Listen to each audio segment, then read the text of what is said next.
Okay, I might as well leave that in, why not? I forgot to go upstairs, I realised that as I was setting my camera up, but I don't care really anymore. I'll still do it now and again, probably won't do it much because school's starting soon. Although maybe I'll do it more because school's starting soon because I can't record down here much. But the reason I record down here when school's not starting so I can see when people come home. Let's get into the actual video though, what am I talking about? We're talking about the sport talks. I guess you can obviously notice that from the title and the thumbnail. This is a sport talks video. I'm going to start off talking about tennis and probably not much else to really talk about. There's been a few things happening in tennis. Obviously Aussie Open's happening and Barty choked in the semis. Federer was injured and got battered by Novak Djokovic. Although in the first set, Novak was a bit over tentative watching how he'd play because of his injury, and Federer was actually 4-1 up, then he was 5-2 up he was 4-1 up with a chance to break again, and then couldn't do it. And after that sort of fell apart. It was like it was tiebreaker 7-6 first set, then it was 6-4, 6-4, I think. So yeah, he lost Federer unfortunately, couldn't escape again. Didn't expect much really. Thought he'd lose against Djokovic. It's hard to beat Djokovic when you're not injured, let alone when you're injured. So he unfortunately didn't win his set. He put up a bit of a fight. If you look at the score, it doesn't look like he did, but he put up a bit of a fight still. But as for Ash Barty, choke. Biggest choke you've ever seen. Didn't play like Barty at all. If you look at the rest of her games, if she didn't obviously if it didn't look like her, you wouldn't think it's the same person playing. But I don't know, she choked. Seems to be a big problem with players who are good enough, either have good enough to get somewhere, either have mental problems, Kyrgios, or they choke like Stosur or now Barty. Stosur is the biggest. Well, it's not even Kyrgios. She has mental issues when it comes to playing at home, especially. Because she was good when she was younger. That's why she won a Grand Slam, did she not, when she was younger? But she never could play at home. She was good, and then her career just turned to shit, and basically, I've been pretty much thinking just retire for like 5 years now, because there's no reason for her to be out there. She never gets anywhere. She doesn't even seem that enthusiastic about playing, really. She almost seems like she's just going out there, but like someone's forcing her to, almost, from what I've seen. Yeah, what else to really talk about? Liverpool still going strong. Barcelona winning 5-0 over someone last night. In the reserves for Liverpool, apparently there was a really good goal. The title was amazing, but apparently there was a really good goal from Elliot Harvey. Is that his name? Elliot Harvey? Whatever his name is, you know what I'm talking about. The guy he bought from Fulham. By we, I mean Liverpool. Yeah, so he's apparently scored an amazing goal. I haven't seen it, so I can't talk about it. I'm just going to say apparently it happened. Or maybe I'll try and find it and link it in the description. If I don't, I don't. If I do, I do. If I don't, just, I don't know, you can search up Elliot Harvey under 23's Liverpool goal or something. I believe it was against Watford. No, Wolves I think it was against. Wolves. Obviously under 23's Wolves, not the first team Wolves. Watford also have done well apparently. My dad actually told me this earlier today. Apparently, Wolves have found a way out of relegation zone by winning 3 games in a row. I'm actually going to go double check this for the moment, but apparently that's happened. As my dad texted me this morning. I'm just going there now.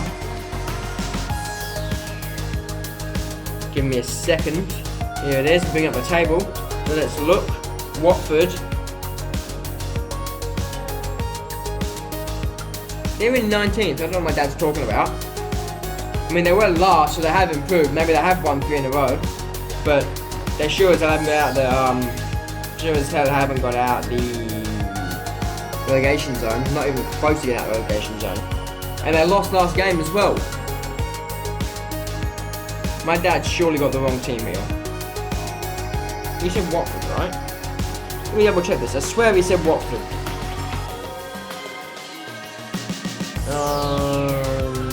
Yeah, he said Watford. I mean, they didn't win the last 2 games, because the last game they lost. Let's go back in, it's round 25 right now, match day 24. They lost 2-1 to Villa, match day 23. They drew 22. They won. They won 21. So they did win 3 in a row, but it's not in the last 3 games for sure. It was so it was 3 games, and it was the 3 games before that they won 3 in a row. But it definitely wasn't the last 3 games. I don't know what my dad's talking about, but yeah. So I guess they're improving from what they had been doing. Let's look at the Premier League table whilst we're here. Obviously there's us. Jeez, I didn't realize we're that far in front. Like, when you say 19 points, in your head you think that's a long way. But when you actually see it on the table, 70 to 51, you think, shit, that's a long way. I got if this isn't that good either. I got if this is only 41, City 38. So obviously it's Liverpool, City, Chelsea, Man U, Tottenham, Wolves, Sheffield, Southampton. Southampton? What? Since when have Southampton been in 9th? What? Okay. Arsenal in 10th, Crystal Palace in 11th, Everton in 12th, Burnley in 13th, Newcastle in 14th, Brighton in 15th, Villa in 16th, so they found their way out of their relegation zone, West Ham in 17th, Watford in 19th, and Norwich in 20th. Oh, I'm sorry, I skipped 18th for Bournemouth. Hope Bournemouth get out there, I like Bournemouth. I don't really know what to say. I mean, we're gonna win, given. I think we have a shot for the Invincibles. I said before, we have a shot for it. We gotta get over City is the main problem, I reckon, for Invincibles. But I'm gonna go back to tennis because it's probably a more important and relevant thing to talk about. So my prediction for tomorrow's game between Team and Zverev, I would say Team will win because Zverev doesn't have the mentality, in my opinion, to get anywhere in tennis. He looked really good 4 years ago, but nothing came of it. He's doing what his brother did. His brother looked good when he was younger, not as good as Sasha, admittedly, but he looked good when he was younger, nothing came of it. I feel like Sasha Zverev is going to do the exact same thing. As for Team, despite being a bit of a choker in that game against Nadal, seemed to have trouble getting the win at the end, but the nerves got to him, almost missed it, but somehow got there in the end. Not somehow, he ended up winning it, but he almost failed to win it. I think he'll put up a fight against Djoko. He'll put him to 4 sets, but Djoko will win 6-4, 7-6, 6-4, 6-3. That's my prediction for the rest of the Aussie Open.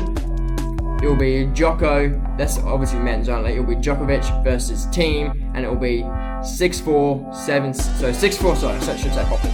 6-4, so Djoko, so 6-4, 6-7, 6-4, 6-3 to Djoko. So yeah, I think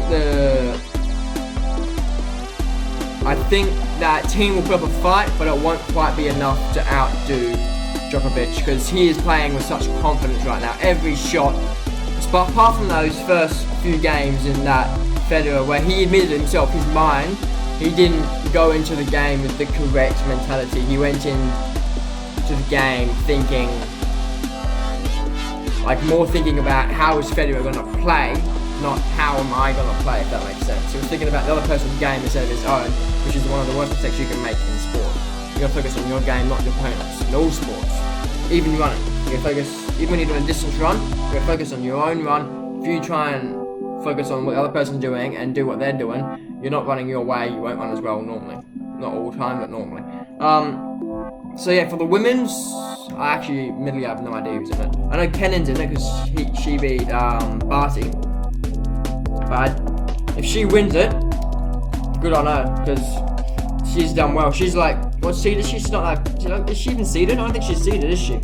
What's the Open? Okay, women's. So it is Muguruza. Muguruza just won today against Halep. So it is 2 unseeded players, I think, in the final. Oh no, Kenin is seeded, she's 14th seed. So she's actually, I guess she's technically the favourite. But Muguruza has been there before. That's the difference between Kenin and Muguruza. Now, I don't know women's tennis as well as I know men's tennis. I don't know the players as well. I do know it pretty well still, because I follow most sports. I follow tennis quite a lot more than most. I know Muguruza, she's a good player who seems to go through massive waves in her play. She'll be really good, and then all of a sudden she'll just fall apart and she'll be unseated like she is right now. I don't know if she's been injured to get there. I don't really focus on tennis that much, on and off.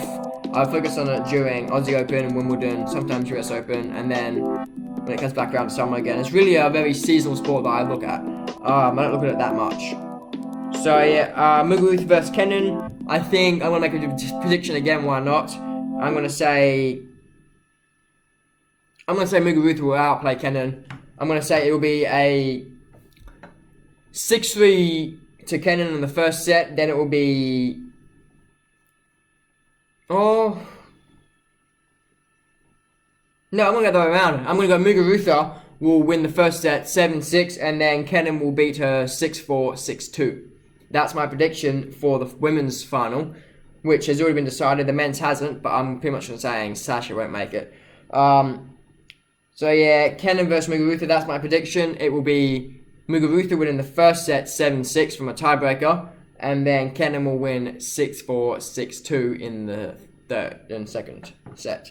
That's it for today. I've been JDS. Thanks, bye. See you next time. See ya. Subscribe for more. Bye.